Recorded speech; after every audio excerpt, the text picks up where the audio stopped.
everybody.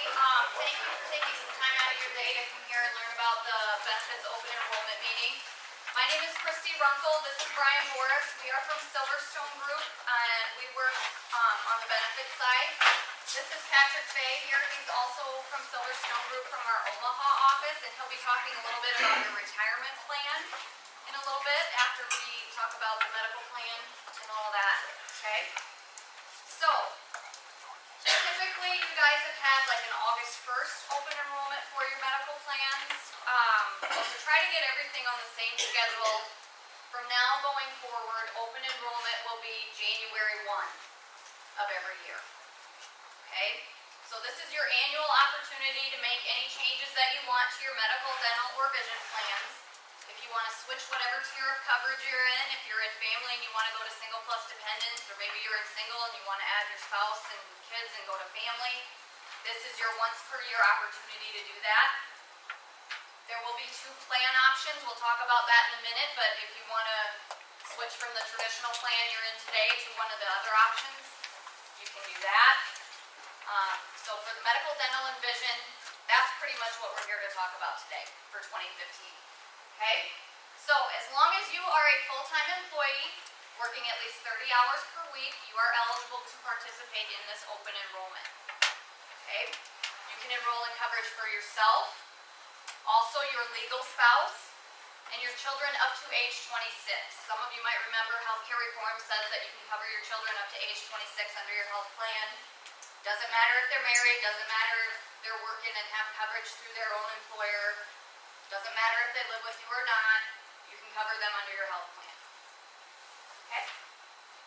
So this is your once per year opportunity. Review what your current elections are, understand what your benefit options are available to you, and then make the best choices for yourself and your family for 2015.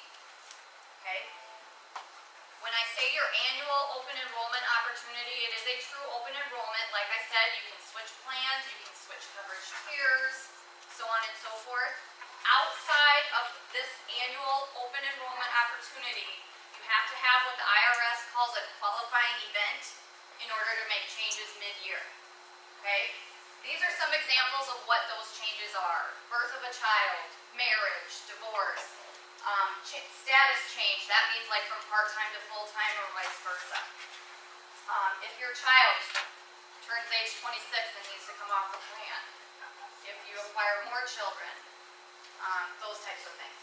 So those are just some examples if you have any of those situations and need to make changes mid-year. You have 31 days from the date of any of those occurrences happening to make that benefit election change. Okay, just want to make sure you're aware of that. So this open enrollment opportunity runs from today through November 14th. Okay, so you have a couple weeks here to make your decisions, figure out what you want to do. And then whatever benefit elections you make will be effective January 1 through December 31 of 2015. And like I mentioned, open enrollment will be held for a January 1 effective date going forward for all of your benefits. Okay? Alright, so what's changing for 2015? Couple different things. You'll have 2 different medical plan options to choose from for 2015. The traditional plan that you have today will still be available. Okay? There will also be a high deductible plan with a health savings account that you can choose if you would like to go that option instead. Okay? And as it is today, the university pays 100% of the single premium on the traditional plan. For 2015, the free option will be on the high deductible plan, but we'll talk about that in just a little bit and what that will all look like. Okay. So here is your traditional plan. Same plan design you have today will pretty much be the same plan design you'll have for 2015. Okay. So you have a single deductible of $1,000, single plus dependents $1,500, family $2,000. Once you hit that deductible, the plan pays 90%. You pay 10% until you hit the maximum out of pocket of $3,500 for single, $5,250 for single plus dependent, or $7,000 for family. Okay? Same as it is today. If you have a doctor's office visit, you have a $25 copay followed by 10% coinsurance. Outpatient services, you have that 10% co-insurance. Pharmacy, same as it is today as well. You have a $15 copay, followed by 20% co-insurance. Your non-formulary, those are typically those brand name drugs, the really expensive ones you see on TV commercials. Those have a $15 copay, followed by 50% co-insurance. That's exactly the same as it is today. Any questions on this? Okay. So now we have the high deductible plan design for 2015. When we were out here a few months back and we talked about that today, we had kind of a sample plan that we talked about because decisions weren't made yet on what that plan was going to look like. Decisions have been made, and this is what this plan is going to look like. Okay? So your deductible, if you have single coverage under this plan, is $2,600. Single plus dependents, $3,900. Family, $5,200. And you'll see for co-insurance, it says 0. And your out-of-pocket maximum is the exact same amount as your deductible. Because once you hit your deductible, your out-of-pocket is met. The plan pays 100% from there going forward. Okay? There are no co-pays with this plan. So your prescription drugs all go towards your deductible. But once you hit your deductible, even with pharmacy, is covered at 100% once your deductible is met for the remainder of the plan year. And the prescription drugs deductible become part of the deductible for the network. So if I have $300 of prescription drugs, does that get rolled over into my doctor's visits and everything else? The question was, I don't know if everybody heard that or not, the question was, does the prescription drug deductible credit to the medical deductible, or is it separate? It's all one deductible. So your prescriptions, your office visits, every medical expense under this plan goes towards that deductible. And once that deductible is met, the plan pays 100% from then going forward. Okay? Either plan option, the traditional plan, or this plan, preventive care is still covered at 100%. So those annual routine physicals, routine immunizations, well baby visits, those are all still covered at 100%, no cost share to you under either plan option. Yes? For the prescription drugs, if you have a family, is there a single deductible for one person, or go ahead, Nancy. Okay, the question was, if you have family coverage, it's a $5,200 deductible. However, since it's family, does that whole $5,200 have to be met, or does the single have to be met? And the answer is, it is what's called an embedded deductible. So even though it's a family policy, one person can meet their $2,600 under that family, and then their medical coverage is paid 100% for the remainder of the plan year. There's another $2,600 that the remaining family members would have to meet before their health care would be covered at 100%.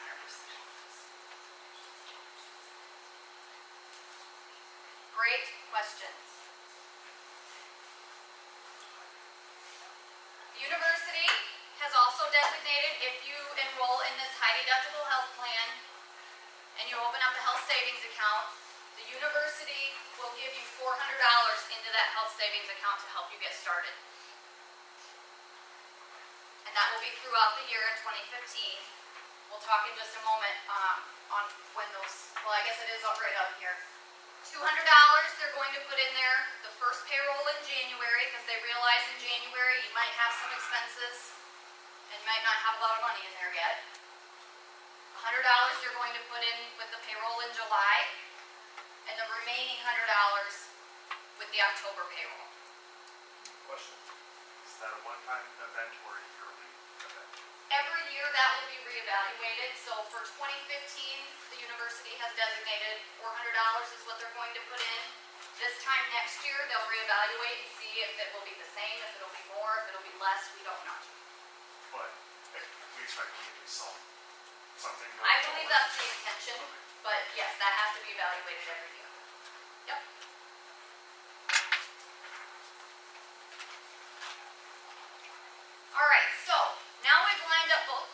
side by side to give you a better comparison of what they look like side by side. So you have your deductibles up here, which granted your high deductible plan, your deductibles are higher. Okay? However, when you look at the out-of-pocket maximums, the out-of-pocket maximums on your high deductible plan are much lower. Granted, on that high deductible plan, there are no co-pays, not even on pharmacy. Okay, everything goes to the deductible. So that's where one of the big differences is. This traditional plan, because it has co-pays that kick in before your deductible is met, the IRS says because those co-pays are in there, this plan does not qualify to have a health savings account. The high deductible plan, because there are no co-pays, it is eligible for you to open up a health savings account. Does that not qualify if you're 65? If you are enrolled in Medicare, you cannot open or contribute to a health savings account. You could still be on the high deductible plan. You just would not receive the $400 contribution from the university. Because the IRS says they can't give that to you. If you're enrolled in Medicare.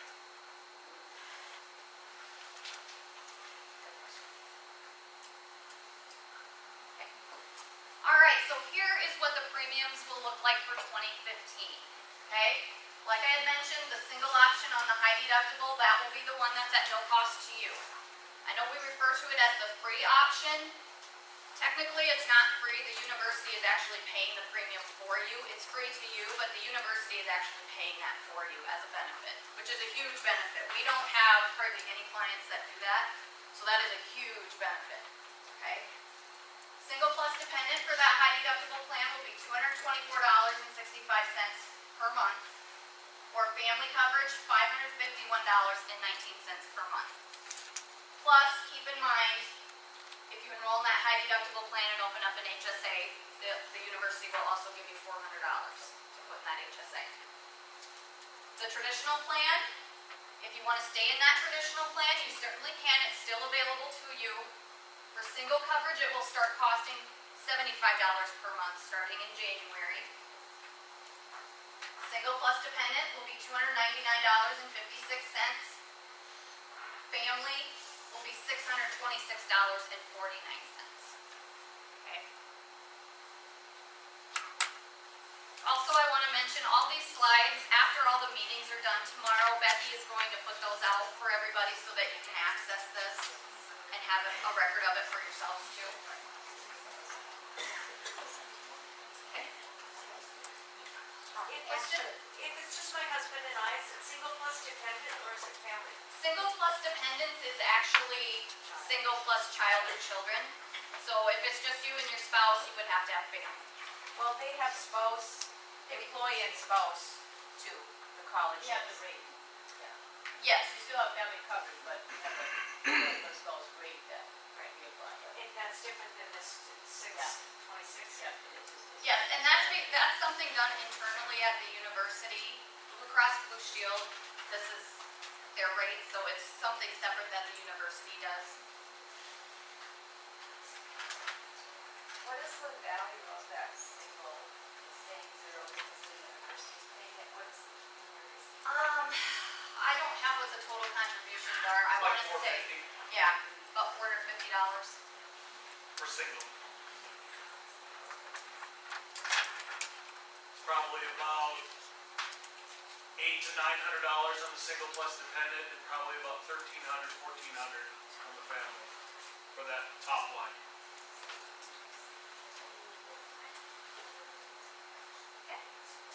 All right, so when we were out here before, we had some examples to show you of some claim examples on how the traditional plan would pay versus how a sample high deductible plan would pay. Well, now that we have the plan designed for that high deductible plan, we're going to revisit a couple of those examples and see what the numbers actually will look like, okay? So we have Alan and his wife Carol, 2 kids, Kevin and Carrie.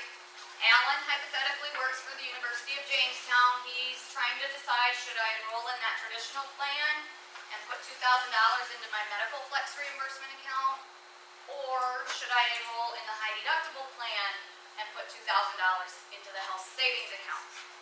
So let's see how, in a couple of examples, how either plan would pay. Okay, so this is the first example.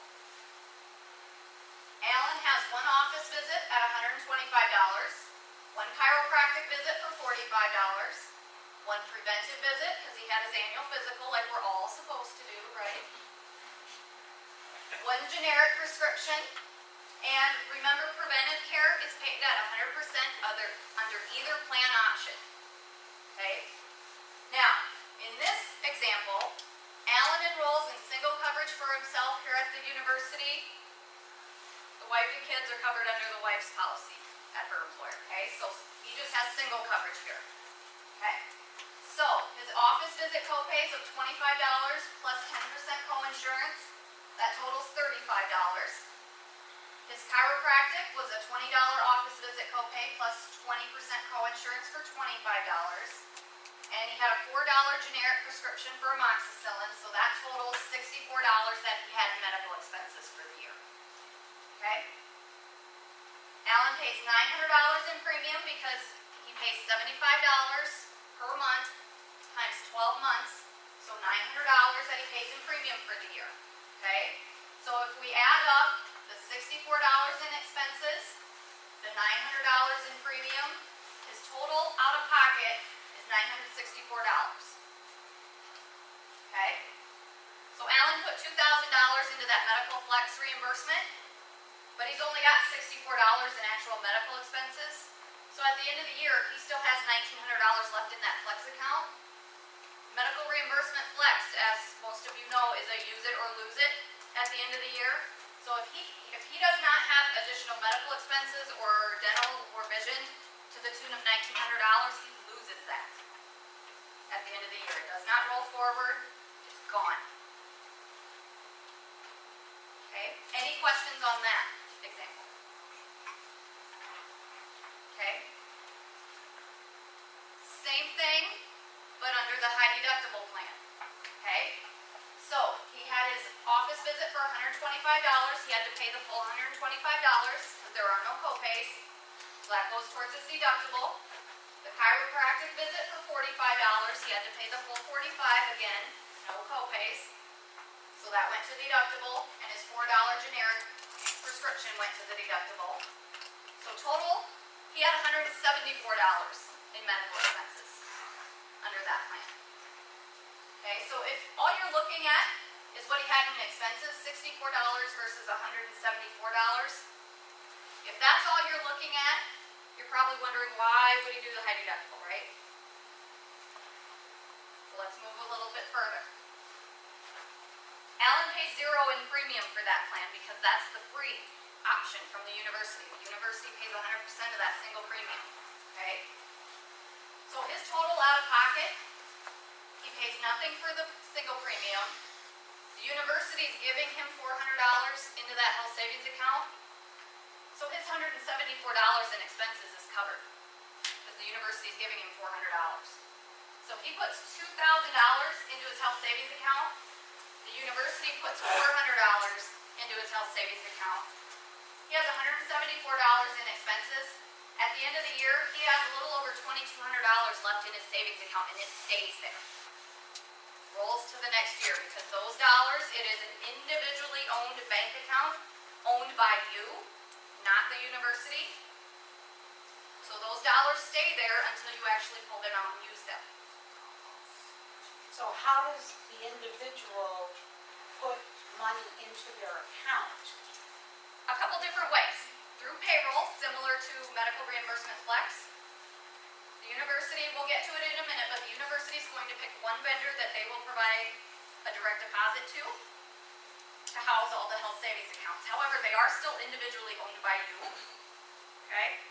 So you can put money in there pre-tax through payroll. Or if you want to do a lump sum deposit in there, you can. If you want to write a check out of your checking account, if maybe you get a bonus or something, or some inheritance or anything, if you want to write a check out of your checking account and send it to the bank to deposit it, out of your checking account, those are after-tax dollars, so at the end of the year when you file your taxes, you can take an above the line deduction for that and that's how you get your tax deduction for those HSA dollars. If you're no longer employed by UJ, what happens with them? If you leave your employment with the university, that's still your bank account, it's still your money. Once the university puts money in it, they cannot pull it back out. So that's your account, it follows you wherever you go. Is there a fee then after you do that to take care of that? Or- No. No. As far as it being your account, it's still yours to use. If you pull the money out and use it for anything other than medical, dental, or vision expenses, there are penalties and taxes that apply. So now you've used up, you then had a catastrophic illness the following year, and the $226 now is at $5,000, so now you have to meet the out-of-pocket. I mean, you have to meet the particular deductible. Every January 1, your deductibles start over, just like they do today. So you have to add $2,000 more in there. And do you If you want to. It's up to you how much money you put in there and how much money you save. Whatever you have in medical expenses is whatever you have in medical expenses. So you don't have, every year your deductible starts over, but you keep putting in there whatever you want to that health savings account. If you're in a single plan, a single high deductible plan, can you use the health savings account for your husband or your children's medical expenses? Yes, So it doesn't matter who it's for. correct. Well, it does matter a little bit. Caveat to that. Health savings account, if you're on a single policy here, maybe your spouse is covering your kids under their employer and it's a traditional plan that has co-pays. You cannot have a health savings account and be covered under your spouse's traditional plan. The IRS says you can't do that. But if it's just you on the health plan here and the spouse and kids are on the traditional plan over here, you're not on that plan. They have co-pays. You can use your HSA dollars to pay for their co-pays or pay for any of their medical, dental, or vision expenses. Yes. Good questions. Okay. So, in this plan example, if you're just looking at the out-of-pocket examples, net savings here is $964 plus the remaining balance in his HSA. Is there a limit to how much annually you can contribute to an HSA? Yes, there is an annual limit that the IRS sets. We'll get to that in just a moment. Yep. But if you don't use those dollars, there's no maximum accumulation. Okay, so yes, Are we required to make contributions to the HSA? no, you are not required to make contributions to the HSA. But you do have to open one up so that the university can put their money. Yes, you do have to open one up so that the university can put their contribution in, but you do not have to put contributions into it yourself. When you say preventative care, I mean, when I hit 50, my doctor's gonna think I need a colonoscopy. Is that something that's covered also under that, or That, physical types? If it's your first colonoscopy, yes, it will be considered preventive. However, if you had one 2 years ago and they discovered an issue, polyps, whatever it might be, well then if you go in for another one, chances are your doctor is no longer going to code that preventative. He's going to code it something diagnostic. Then, no, it is not covered as preventative.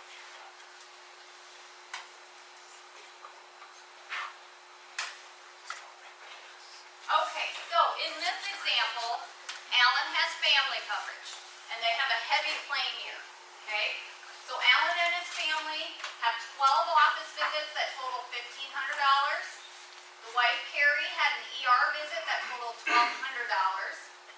Alan has a hospitalization for $50,000, and the family had a combined total of 14 prescriptions for the year. Okay, so very heavy claim year. On the traditional plan, 3 office visits have $300 in copay plus $120 in coinsurance. That's what the COI means, is coinsurance. The ER bill, that was a $75 copay followed by $113 in coinsurance. The hospitalization, Alan met deductible, and then that was followed by about $1,700 in co-insurance. Prescriptions, Alan's on a maintenance drug. Corguard, I believe, is a heart drug. And son Kevin probably had a couple ear infections and took a couple doses of amoxicillin. Okay? So add that all up. Total paid out of pocket for medical expenses, $4,011. Okay? Alan pays about $7,500 in premiums, $626.49 times 12 months for that premium. Okay? So his total out of pocket, if you add the $4,000 in medical expenses, the $7,500 in premium, $11,529. Okay? Alan put $2,000 into that flex account.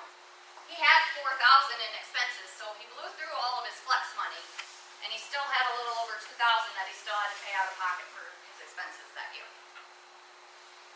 Okay? Does that make sense to everybody?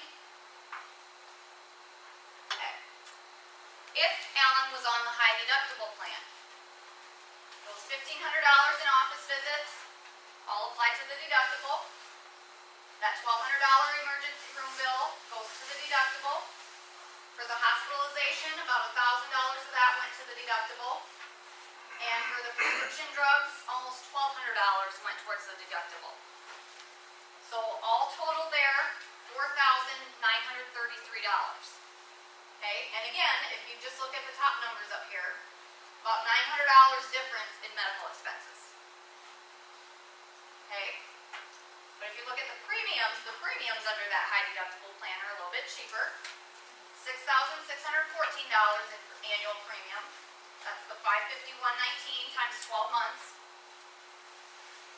So Alan's out of pocket, if you take the $4,933 plus the $6,614 in premium, plus the $400 that the university is putting into that HSA for him, his total out of pocket ends up being $11,147.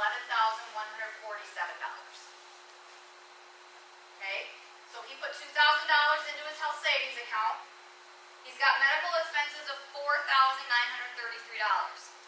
So he can use everything that's in his health savings account because that's what it's for.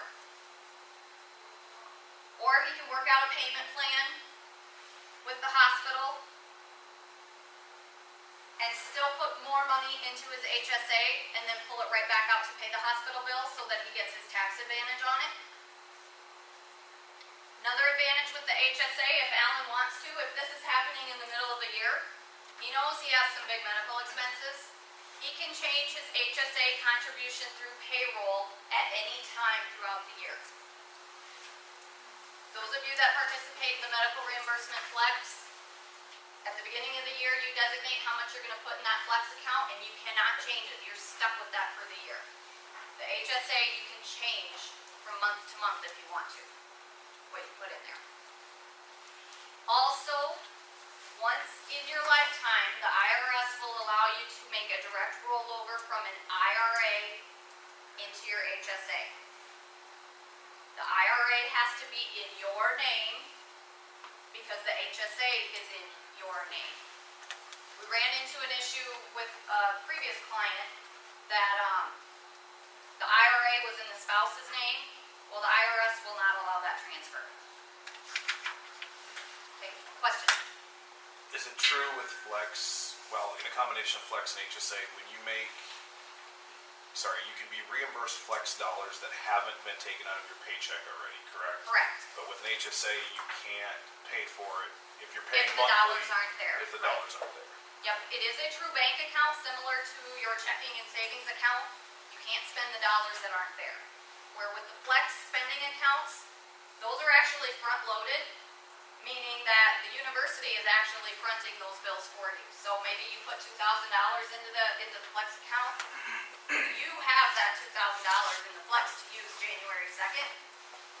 What happens is the university is actually paying that bill for you, and you're paying them back over the year through payroll. The health savings account is a true bank account owned by you, and because it is an actual bank account, it has to follow IRS banking laws, and you cannot spend the money that's not there. Here's an example though, that a prescription drug, if you want to pay something out of pocket, hold on to the receipt, wait, you can then pay yourself back at a later date, Yes, right? yes.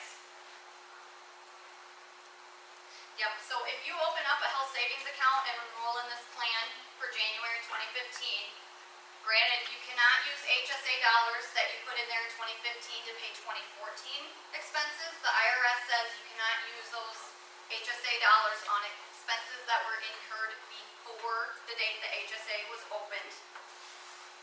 However, one of the things that I did to build up my HSA balance, I have some maintenance medications that I take, and like Pat just mentioned, when I go to the pharmacy, I just budget for that, and I pay for that out of my own pocket. I save my receipts, and then at the end of the year or sometime down the road, whenever I want to, because I have the receipts that show that I pay cash out of my own pocket for those, I can pay myself back out of my HSA down the road at any time in the future. Who looks at those receipts? I mean, Nobody sits on top of that account like they do with Flex. Like with Flex, you have to send in your substantiation to get reimbursed. Nobody does that with the HSA. You are responsible for it because it is your bank account. At the end of the year when you file your taxes, you're going to have to answer some questions on your taxes. And if you get audited, the IRS will request your receipts. There is one gal in our office that twice has had to submit receipts, so I do know that it does happen. Granted, I'm sure people don't brag about getting audited, but I do know somebody that it has happened to.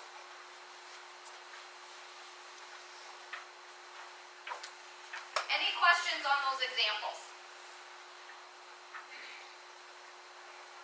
Okay. All right, so if you do open up an HSA and enroll in that high deductible plan, you will get a debit card attached to that account. Your debit card will look like that green card right there in the corner. Discovery Benefits is the vendor that the university has chosen. Discovery Benefits handles the Flex accounts. For those of you, how many participate in the Flex? Quite a few, okay. So Discovery handles the Flex.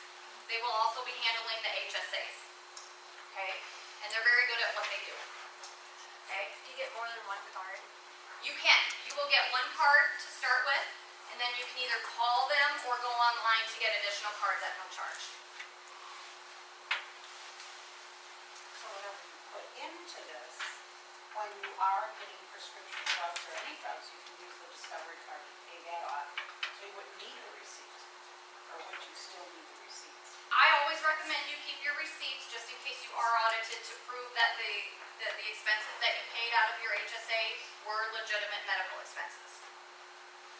Granted, you can likely go to the pharmacy and request a printout of whatever you purchased throughout the last year. But we always recommend you keep your receipts. And if I use my HSA debit card, I'll write paid HSA at the top of it. If I pay cash or pay out of my personal checking account, I'll write that at the top of the receipt. So if I want to pay myself back later, I can. And I've got my documentation there. Yes? Will we still, with the, high deductible, still get like explanation of benefits from Yes. Blue Cross like you do with the traditional? Yes, you will still get explanation of benefits. It is still the high deductible plan or the traditional plan, same network, same coverage. It's still through Blue Cross Blue Shield of North Dakota. Same providers on either side. Yes. Use HSA for OTC, Or OTC, over the counter. If you have a prescription for your over the counter drugs, you can use your HSA dollars for it. Same with the Flex, you have to have a prescription from your doctor for it though. Great questions. Some more advantages to the health savings account. Once you have $1,000 in that savings account, you then have investment options if you want to try to get a better return on your money, because I know interest rates, it is an interest-bearing account, but I know savings accounts aren't earning that much right now. But once you hit $1,000, there are investment options. There are mutual funds that you can invest those HSA dollars in if you so choose. Unused money at the end of the year stays in the account until you pull those dollars out and use them. It is your money. You never lose those dollars, okay? You take that money with you if you change jobs or if you retire. Once you hit retirement age, As soon as you're enrolled in Medicare, the IRS says you can no longer contribute to a health savings account. You can still have it because you've already contributed money to it. You can still have it and you can still use it, pull money out and use it. You just can no longer contribute to it once you're enrolled in any form of Medicare.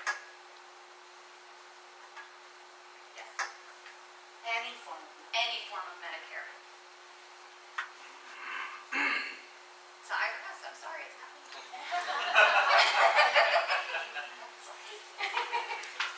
Okay, so every year, to your question, the IRS sets limits on how much you can contribute to a health savings account, and these limits did actually go up a little bit for 2015. So if you have single coverage, you can put $3,350 into that health savings account. If you have single plus dependent or family coverage, you can put $6,650. Now that is the grand total combination from all sources. So that $400 that the university is putting in has to be part of those numbers. So just whenever you elect what you're going to put in there, keep that in mind, okay? If you are over age 55, the IRS, similar to retirement plans, says that you can put some additional money in there. Okay, if you are over age 55, you can put an additional $1,000 into your health savings account. Keep in mind, it's an individually owned bank account. So you and your spouse might have family coverage, but that's your HSA tied to your social security number, not your spouse's. So if you are over age 55, you could put an additional $1,000 into your own HSA, but you cannot put an additional $1,000 into your HSA for your spouse. Your spouse would have to open their own HSA and they could put $1,000 into their HSA themselves. And that's annually that you get that extra $1,000. Yes? My husband has coverage with family and he has a flex account. So I'm not eligible, is that correct? Under this plan? The IRS says, as a family unit, you can only have one or the other, a health savings account or a medical reimbursement flex. So if you're thinking about going into the high deductible plan and opening up an HSA, your spouse's flex reimbursement plan has to have a zero balance as of December 31st in order to open up an HSA for January 1.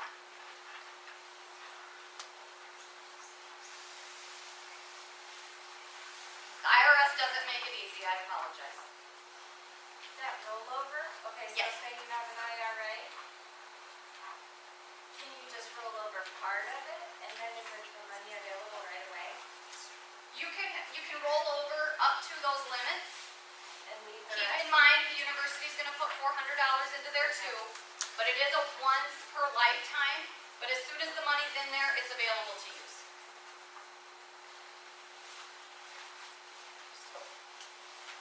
Okay. So, as we said, the university's going to put $400 into that HSA for you.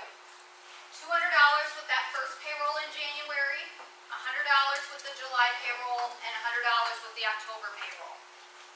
Okay? You do have to be employed with the university on the date the deposit is made in order to receive that contribution. Alright, so now let's talk about the flex. Because if there are some folks that are still going to stay in the traditional plan, which you certainly can do, you still have that option, you might want to still do the flex. Okay? So, it is staying with Discovery Benefits, who it's been with for years. Okay?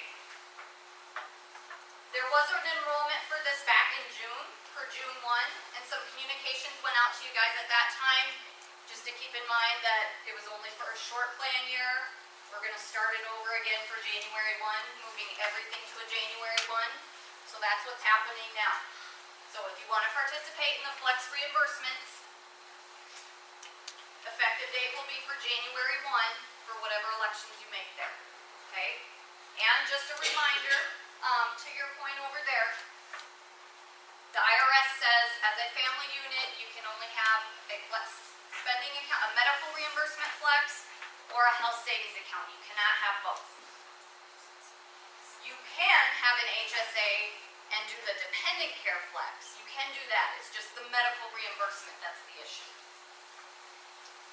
Can you spouse has insurance, my husband, can you be on his traditional plan, not take out the flex and open a health savings account? The question was, can she open up a health savings account if she is covered under her spouse's traditional plan? The answer is no. Okay. The IRS says you cannot be covered under a traditional plan because traditional plans have co-pays that can pay for your medical care before your deductible is met. And in order to open up a high deductible plan or an HSA, you have to be covered by an IRS deemed qualified high deductible plan. Great questions. Okay. Flex, the medical reimbursement flex works very similar to the HSA. You put dollars in there pre-tax. You use those dollars for qualified medical, dental, or vision expenses. Okay.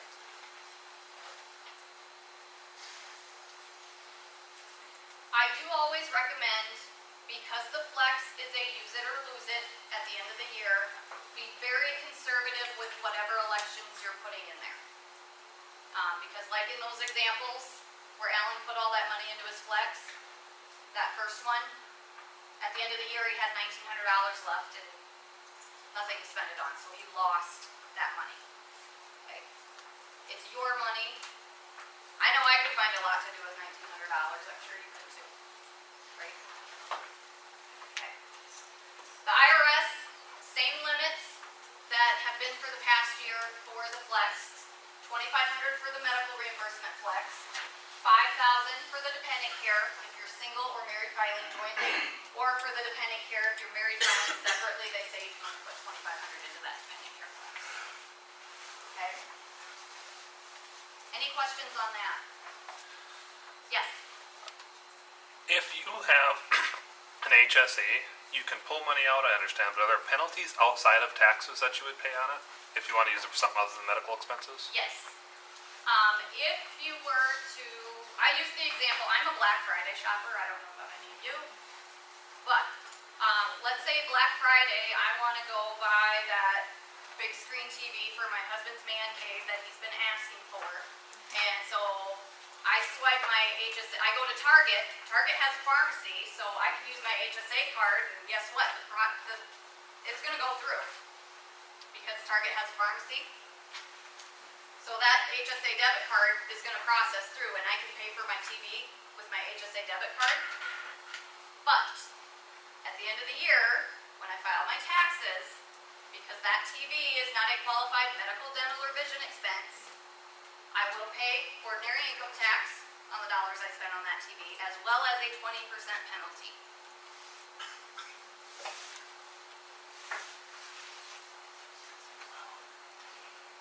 However, once you hit age 65, that 20% penalty goes away. So if I'm 65 years old and I want to go buy that TV with my HSA debit card, I can do that. I'll just pay ordinary income tax of whatever income tax bracket I'm in at the end of that year. But there will be no penalties. So that's what a lot of folks are doing with these. They're trying to get into these as young as they can, trying to shove as much money as they can in there, and trying to save up for as additional retirement money. Or, once you do hit Medicare age, you can no longer contribute to that health savings account, but you can use your HSA dollars to actually pay your Medicare premiums. But you're talking about HSAs, not flex. Correct. Yeah. Yep. Sorry, I got off on a tangent, didn't I? Okay, moving on. Any questions on medical? We've kind of summarized medical because we're going to move to dental and vision here real quick.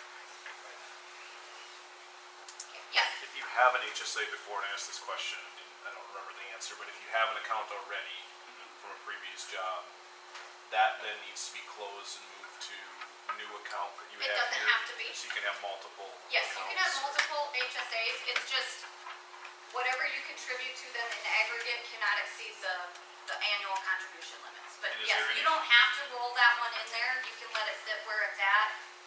Is there any fee to combine them? No. Nope. Are you currently paying any sort of administration fee over there, kind of monthly maintenance? Okay. Cause if you were, then I would suggest maybe to roll it over. But, okay. Okay, so the dental plan, no changes to your dental plan, it's staying the same as it is today. Your exams, cleanings, x-rays twice per year are paid at 100%. Deductible is waived. The deductible on all other services is $50 per person or $100 per family. Your billings are covered at 80% once your deductible is met. Inlays or crowns are covered at 50% once the deductible is met. There is an annual maximum benefit of $1,000. There is also a $1,500 lifetime orthodontia benefit on this plan.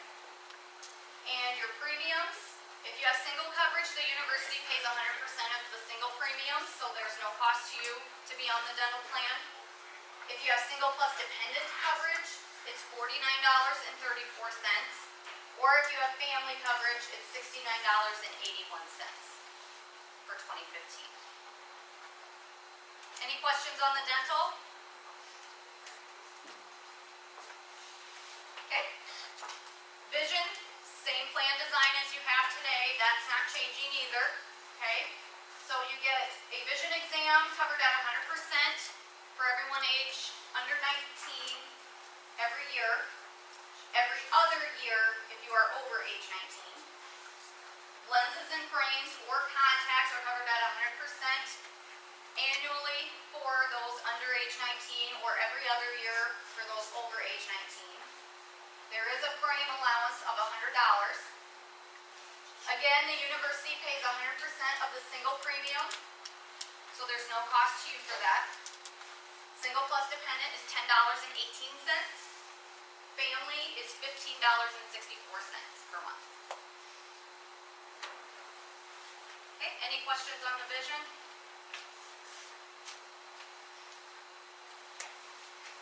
All right, the university also offers a long-term disability program. They pay 50% of the premium for that. Basically what happens there is if you receive some sort of a disability, major disability where you're not able to work for a long period of time, once you've been disabled for 90 days, that's when these benefits kick in. They pay up to 70% of your wages to a maximum of $6,000 per month, so it provides some long-term income if there were something catastrophic to happen to you that you were not able to work. Okay? Benefits would be paid until either the end of your disability or normal Social Security retirement age. Okay? If you did not elect the long-term disability when you were initially eligible, you can elect it now if you want to. There is an evidence of insurability form that would have to be filled out and you'd have to be approved by the insurance company. Okay. The university also pays for a $25,000 life insurance policy on all full-time employees. We just like to remind everybody of that since it's time to be thinking about your benefits. It might be a good time to update your beneficiaries as well. Double check who you have listed as beneficiaries.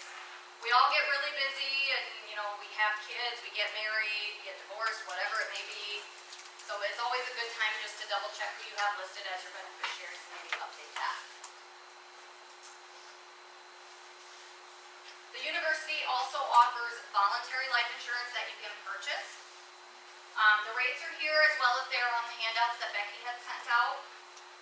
If you did not elect voluntary life insurance when you were initially eligible, you would also have to fill out an evidence of insurability form and be approved by the insurance company before that policy would become effective. Questions? Okay. All right, so, like I said before, it's your annual opportunity to make changes to what current benefit elections you have. If you're in the traditional plan today and you're thinking about enrolling in that high deductible plan, now's the time to do that. If you want to change coverage tiers, if you're in single coverage and maybe you want to add your spouse and go to family, it's your time to do that. Okay? If you want to stay in the traditional plan and enroll in the flex, you can do that as well. And if you want to make any changes to your voluntary life insurance or that LTD, you can do that at this time as well. Okay? So, we have Dakota, their enrollment form. So if you're wanting to make any changes to your medical, dental, or vision elections, this is the form you'll fill out for that. Okay? If you want to enroll in that high deductible plan and open up an HSA, there's an HSA data collection sheet as well as a brochure from Discovery Benefits that has a lot of good information on those health savings accounts. So in that event, you would need each of these. Okay? If you want to stay in the traditional plan, which you certainly may, and you want to open up or you want to participate in the flex, there is a flex form. Every year, if you want to participate in the flex, you have to fill out a new flex form designating what you want to put into that for the year. And we also have some flyers here on the flex from Discovery Benefits. And if you want to update your beneficiaries for your life insurance, just get a hold of Becky. We don't have those forms here today because we realize not everybody's going to do that. But if you have any questions or you want to update those, just get a hold of Becky and she can get you a beneficiary form. Okay? And if you stay traditional, you do nothing. If you're not making any changes to your current medical, dental, or vision elections, and you're not doing the flex, you don't have to change a thing. They just change the amount that they take out. They won't. The premium, yes. Yep. All right, so keep in mind, November 14th is the date to have any changes. That's the absolute last date to have any changes turned into Becky. Okay, so that gives you a couple weeks. Think about it. If you have a spouse and you need to kind of talk it over, figure out what's best for you and your family, please do that. I have told everybody, and Becky has not argued with me, that she will do cartwheels if you turn your stuff in early. Okay? But Becky is a very busy gal, and she does not want to have to chase down everybody after November 14th. So please, please, please make sure to have your forms turned into her no later than November 14th. And if you have any questions, we're going to be around here all day today. Actually, we have an evening meeting tonight, and we'll be around tomorrow. So after you go home, or even after this meeting, if you have questions for us, we'll be here. Even after tomorrow, if you think of some things, Becky can get a hold of us easy enough, so just let us know. Yes? Question. Under the current plan, we have to choose a preferred provider, and then there's in-network, out-of-network costs. Under this high deductible plan, there is no such thing, correct? Correct. Thank you for bringing that up. So that's one thing everyone should keep in mind Yes. too, is that if you need medical help with Stanford versus, Yes. Essentia or the Mayo Clinic or whatever it happens to be, it's all going to be covered the same way. That's right. As long as it is a Blue Cross Blue Shield provider, you do not have to designate a network under the high deductible health plan. What would be the benefit of staying traditional? I just don't even understand. Some there a people, benefit? some people are not comfortable with the concept, or if you're on a lot of very expensive maintenance medications, they're more comfortable paying that copay than having to pay that full deductible expense. It might be a budget reason, Yeah. Okay. money, cash flow. Yeah. You may need $2,600 January, Yeah. you know?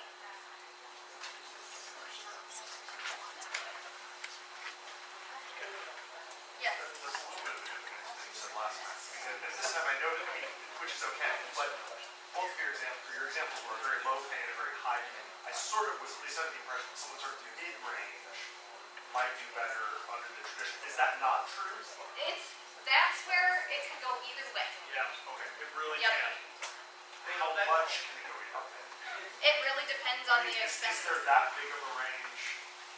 The premium's a lot closer. It ends up being, sometimes it's more expensive to be in the HSA, sometimes it's more expensive to be in the traditional.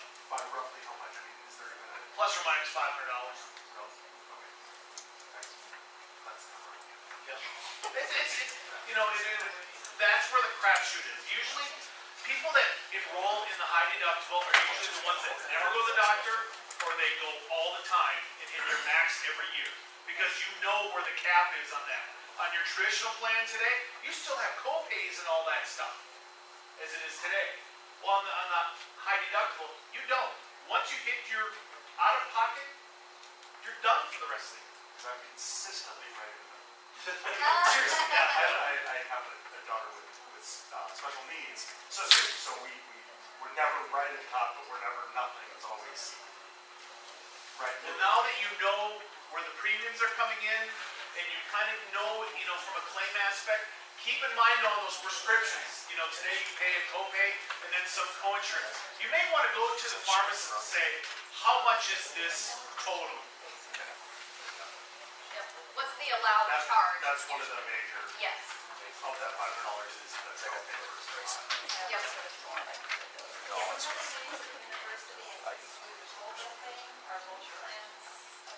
Yes, if you leave the university, you have either option under COBRA, the high deductible or the traditional plan. Any other questions?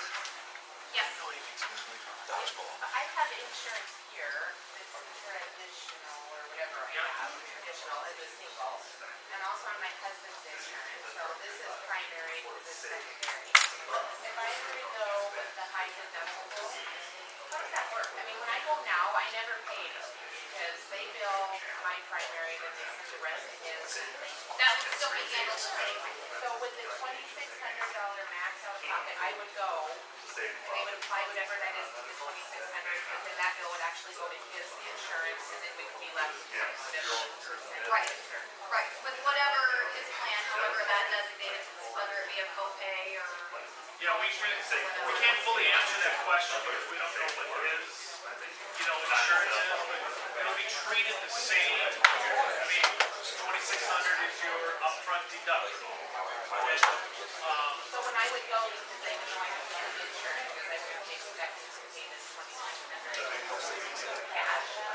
depends on the clinic or depends on the hospital. Sometimes you'll want to let it flow through the system, i.e. get the Blue Cross discount and find out how much your husband's insurance is going to pay out.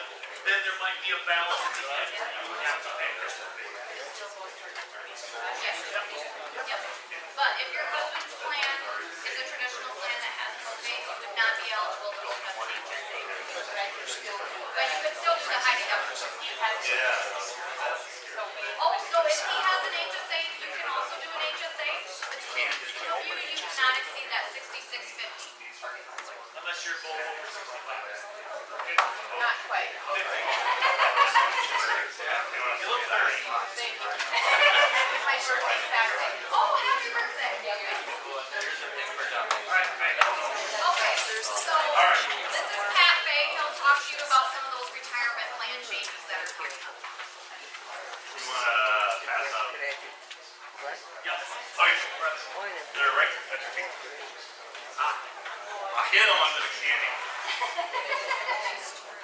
Alright, so I'm gonna take the next few minutes and talk about some of the changes that are coming on the 403B. This is gonna be short, but we wanted to take the opportunity while we had everybody sitting in a room to just get you up to speed on where things are going and provide you a little bit of a timeline and some opportunity to ask some questions as we begin transitioning the 403B.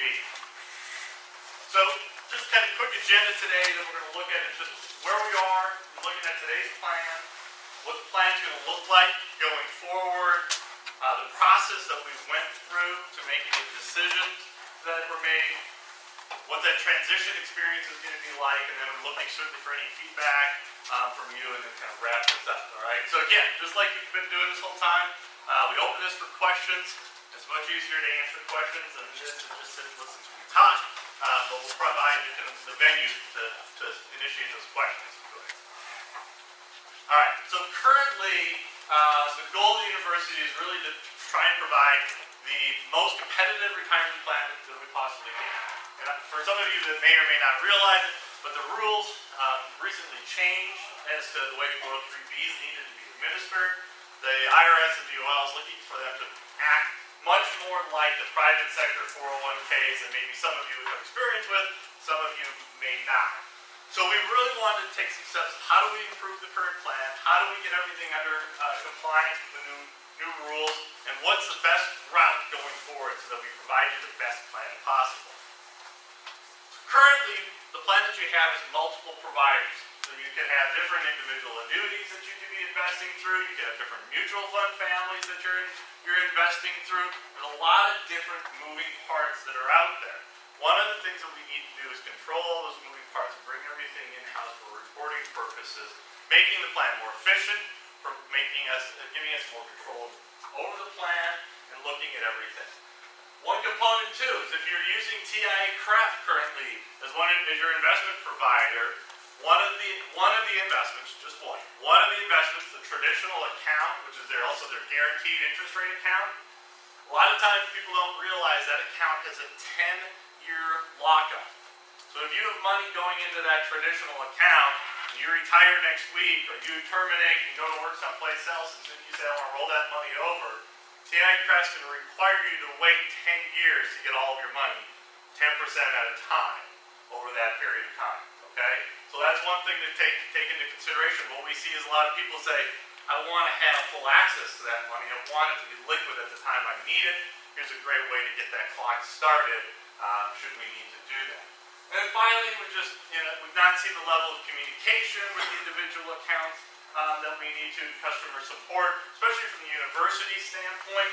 I know some of you have solid relationships with individual investors or individual advisors, and certainly you're getting great one-on-one service, but from a whole to the point of the university, we're looking to improve the quality of the education, technology, and customer support. All right, so looking forward, we're going to go to a single plan option. All right, so everything is going to end up in one place. We're going to have multiple fund families, so you can see some examples of funds out there. Low-cost Vanguard funds. If you want to continue to invest in TIA Craft, we have TIA Craft funds available. Putnam's another example. We basically have what we call an open architecture. We've got access to the full universe of mutual funds out there to provide you a best-in-class investment platform for you to choose from. You're not going to be limited to one fund family or just one particular investment style. We're going to be really provide you a very open and robust lineup of funds for you to invest in. We're going to give you that liquidity. We talked about that TIA Craft account. You're not going to see anything like that going forward. If you want to take your money with you when you leave or retire, that money is going to be very easily portable for you to move the money. We're going to be able to replace underperforming funds.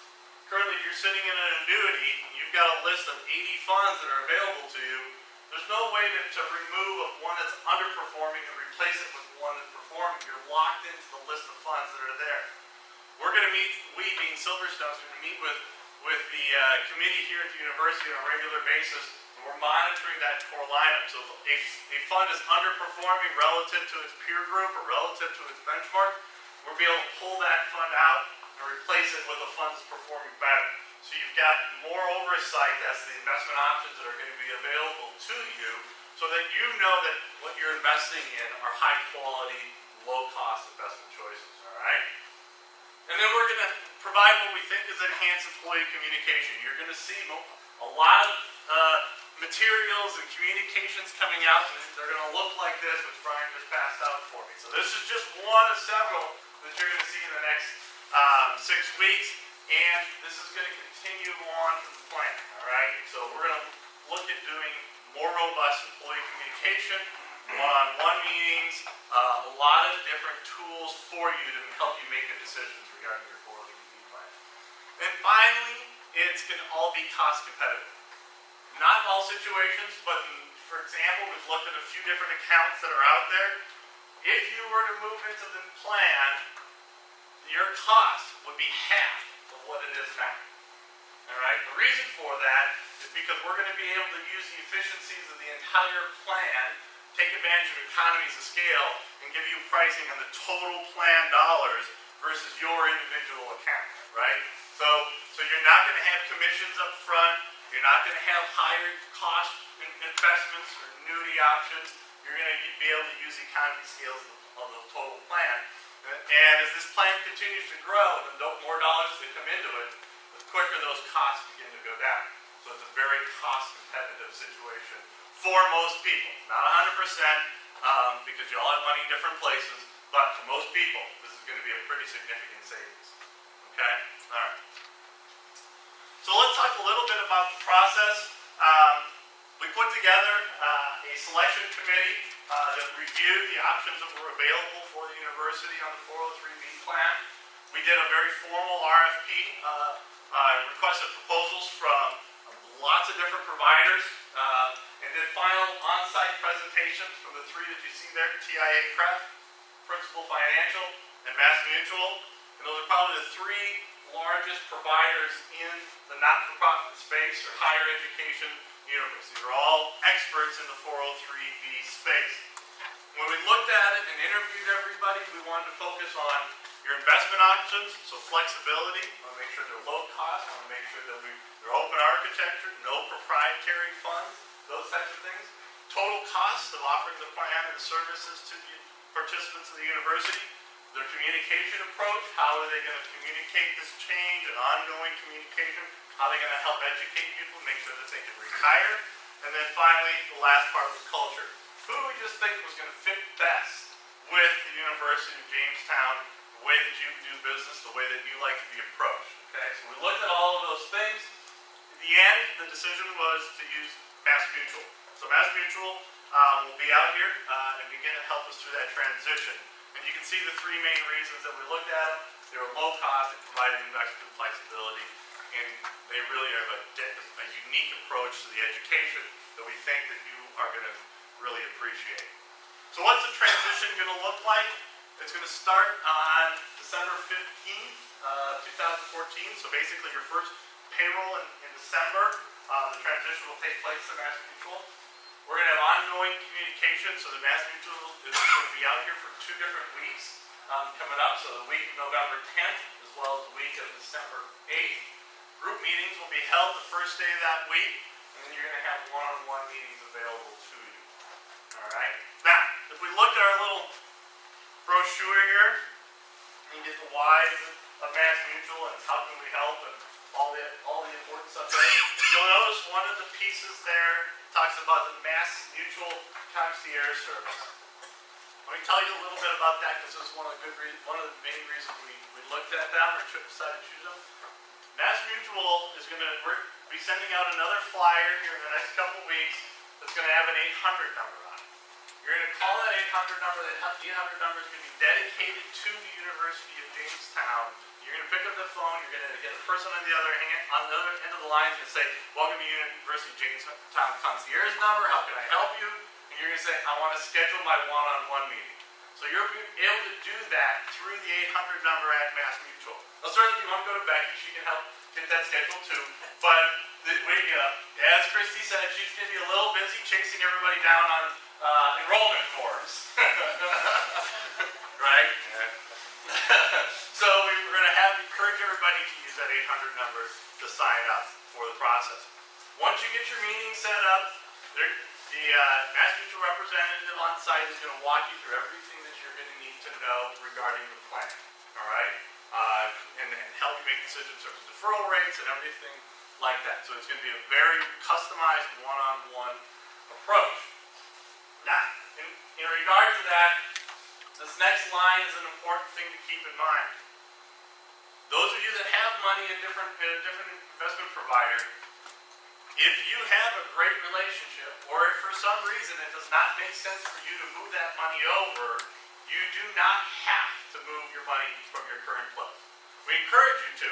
We think it'll make sense for most people to do that, but you don't have to. For example, you really like your investment guy now. You just think he's the best person. You want to keep that money there and let them continue to oversee that. By all means, feel free to do that. Maybe you've got an annuity, and an annuity has a deferred sales charge on it. And that deferred sales charge is 7 years before it goes away. Well, in that case, it may not make sense for you to roll that money into the plan, transfer that money into the plan, right? So it may make sense for you to leave it there, wait for that sales charge to go away, and then move it over at a later date. If you have money in that traditional account at Tia Craft, we already know it's going to take 10 years for that money to get over to Mass Mutual if you set that up, right? So, but the Mass Mutual representative that will be here to do the one-on-one meetings, they'll walk you through all of your situations, they'll look at your specific account, and if it makes sense for you to move, they'll have all the paperwork ready for you to sign up there. You turn the paperwork in, it'll go to Mass Mutual, you receive a phone call from them that says, we've reviewed your paperwork, this is what it says, want to confirm that you're okay transferring the money, you give them the blessing in line and everything's done for you. So they're going to handle all the paperwork for you so that if it makes sense for you, you don't need to. Yes? So will that rollover amount be like in our starting account new, so it'll all be in one place then? You got it. That's exactly right. So that transfer will come over. It may take a couple weeks, obviously, so it may not be there January 1, depending on how quickly you get the paperwork done. But yeah, you will see that come over, and it'll be set up in your account, so everything will be in one place. And that's probably the biggest reason to move it, is that it's just consolidation and having everything in one place. But it's got to make sense if we can't force you to do it. All right? Does that make sense for everybody? Going forward, though, all ongoing contributions will be to Mass Mutual. So employee, employer dollars going forward will be to Mass Mutual. All right. Any questions on that? Yes, sorry. Yeah, certainly. So, okay. So the question is, can we switch it to a different date? You can't control your ongoing contributions, right? So that December 15th, date is set in stone, so your December paycheck will go over then. But if you want to wait to move the transfer dollars, that can happen at any time. There's no hard, fast date on that. So Mass Mutual is out here, you can take a look at it, you want to go home, talk to a spouse, you want to think about it, absolutely. Our goal is already to have them back out here sometime shortly after the first of the year. You can look at it again that time. Yeah, you've got full flexibility on when you want to move those monies, if you want to move them at all. So yes, so you don't, there's no hard, fast date. This isn't a one opportunity or one window of time. You can do it at any time. Great question. So if we don't do anything on that December 15th date, our money will just start going to Mass Mutual and the rest of it will stay where it is. So if you don't do anything before December, your money starts going to Mass Mutual and the rest of the money stays where it is. Yep. How about if a person has a supplemental or retirement account Yes. with a different, other than the Mass Mutual right now? Yes. Okay, so you've got a supplemental account, maybe an IRA, something like that. If you have an IRA someplace and you want to roll it into this plan, you can roll it into the plan. But it's got to be a qualified account. So it's got to be an IRA, an old 401k, or an old 403b. But if it's one of those types of accounts, that can roll into the plan. Otherwise, it would stay with the old Sure. company? If you want to. And what will happen to that contribution that I've elected? If that contribution are you doing payroll deduction? Right. We have to, I'm guessing then it's 403b dollars. If it's 403b dollars because it's payroll deduction, those deductions will go to Mass Mutual. Oh, really? Okay. Yep.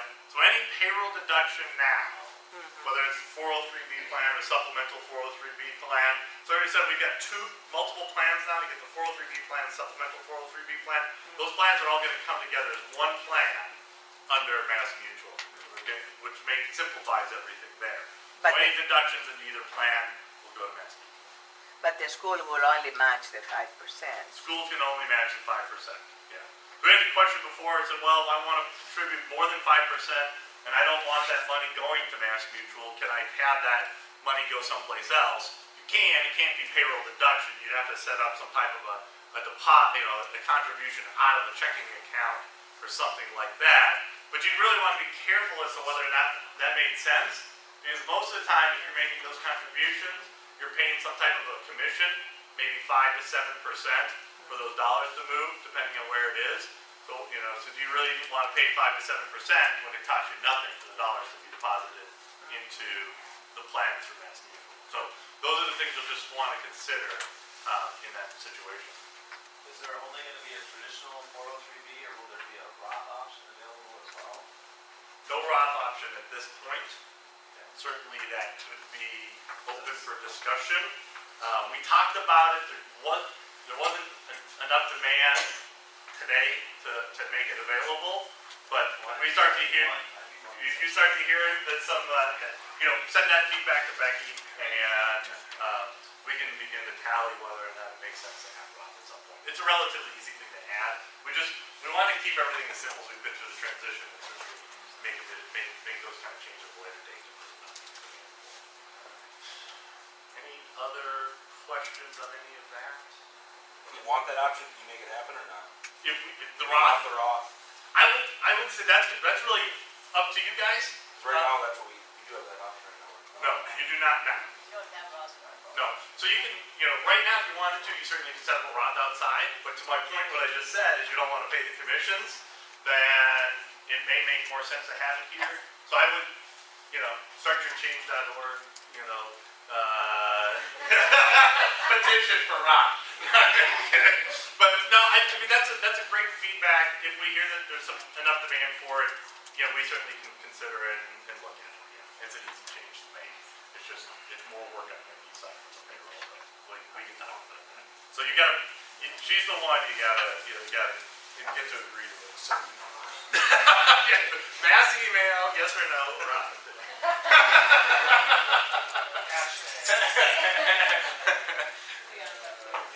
Hashtag no taxes. Any other questions at this point? Okay, next. All right, so just to wrap it up, as we talked about, the goal here is to really provide the best class retirement plan for the university. Certainly everything that we see is moving toward what we call the single vendor situation. All the major universities are doing it. The University of Minnesota's done it, Princeton's done it, Stanford's done it. Everybody's going this direction, really as a reaction to the IRS. Yes? Is there a local person from Jamestown with Mass Mutual that will be like our representative, or do we call the concierge and get whoever we get on the phone? Good question. The Mass Mutual representative is actually based in Foreman? One of those. Small little town 60 miles from here. So there is a local representation there. Certainly you can call the 800 number at any time, and then Silverstone, we're also available if you need questions as well. So it's a little different than what you have today, certainly where you've got the person just down the street, but you've got a lot of different opportunities. And again, if you've got a good relationship with that advisor, you hand them the investment line up here and say, how does this fit with what I'm doing? They can help you out there as well. They're all well aware of the change, they understand what's going on, so they should be more than willing to help. What kind of penalty can we expect for the current payroll review? No penalty. Unless you have an annuity. All right. So there's no tax penalties. In fact, all this is, if you think about it, if you make a move from where you're invested today to the Mass Mutual plan, it's like changing investments inside of the plan. The plan itself is still all one thing. You're just moving money inside of the plan. So it's no different than making an investment change inside of it. The only issue that you could run into is if you had that annuity and there's a surrender charge associated with it. If you don't have annuities, no penalties at all. All right. Any other questions? Keep going. All right. Oh, go back up just a second. That's all right. So again, just final up here. Lower costs. Certainly something you want to look at is what are you paying today versus what's the options going to be for you going forward. Again, for most people, it's a pretty significant savings. We've seen up to 50% savings. And then again, as the plan grows, that savings is just going to continue to be there.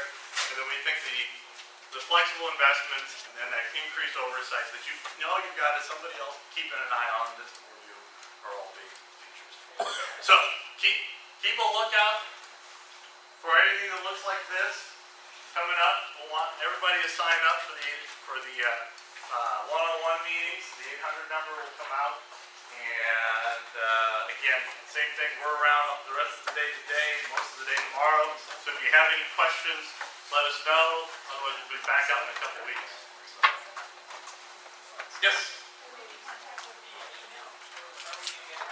I bet you're going to send it out, this out via email as well? I can. Okay. I'm gonna, whoever is it now, I'm gonna have mailbox. Okay. Email. We got hard copies and email. I'm not sure if that's what I understood. They're going to speak to them. It's going to be next one's gonna have more information, it'll be your transition guide, so you'll see a hard copy, but we can get an electronic copy that can be sent out to everybody. Okay, perfect, good.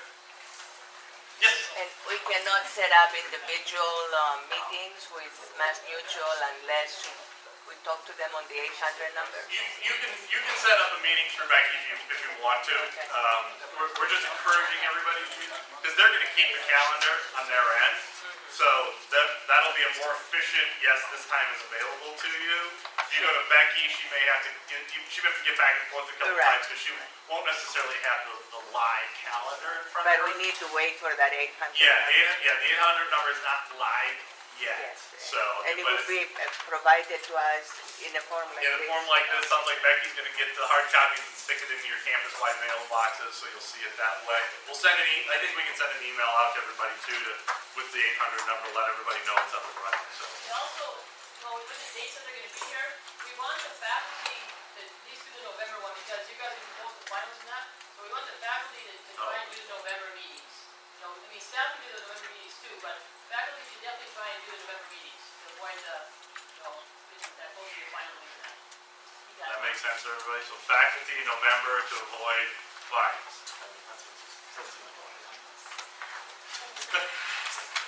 So staff come in December, you don't have to deal with faculty.